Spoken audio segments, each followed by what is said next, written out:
As Britain languishes in the grip of what neither this floundering government nor our crooked mainstream media will admit is a general strike, ordinary hard-working people struggling desperately to stay afloat would be forgiven for thinking that this country is finished.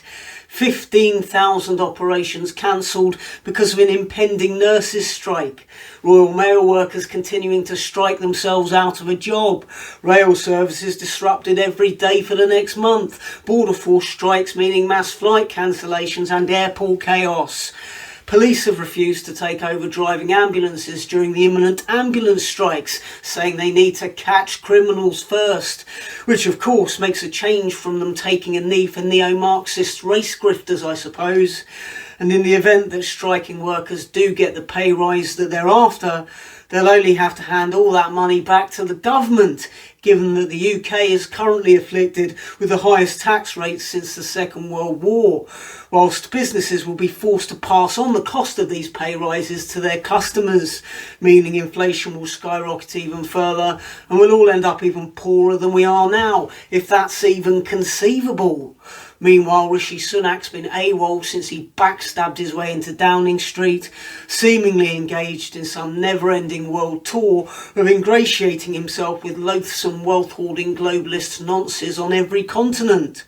Say what you like about Liz Truss, but at least during her brief and catastrophic leadership, she actually spent some time in the House of Commons.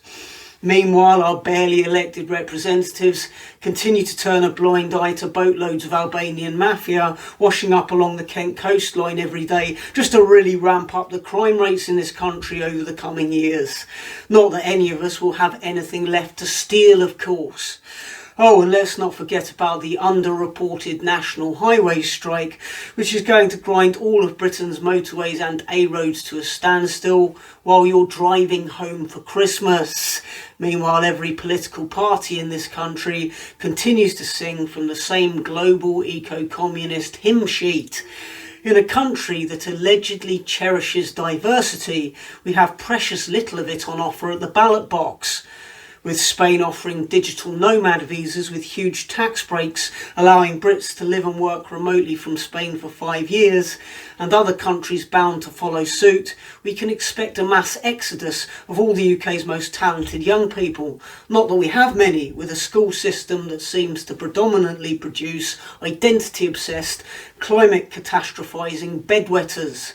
Within 5 to 10 years, this country will be a trash heap of benefit scroungers, long-term sick people with no access to treatment, and violent crime, a fractious society made up of angry, dysfunctional communities with conflicting values and traditions, all falling over themselves to embrace a victim narrative, to blame their own personal failings on oppression and spew vitriol and scrounge ever more money off of the few decent, hard-working people who love this country, its history and heritage enough to remain here and contribute economically and socially, until eventually those decent people will have reached their limit and abandoned this ruined island too. Still, let's stay positive. With any luck, a Russian nuke or a giant asteroid will wipe us out before any of that other stuff happens. And in the meantime, we can just pretend none of it's happening and think about Christmas instead. Please do like and subscribe and support my comedy by following the link below this video.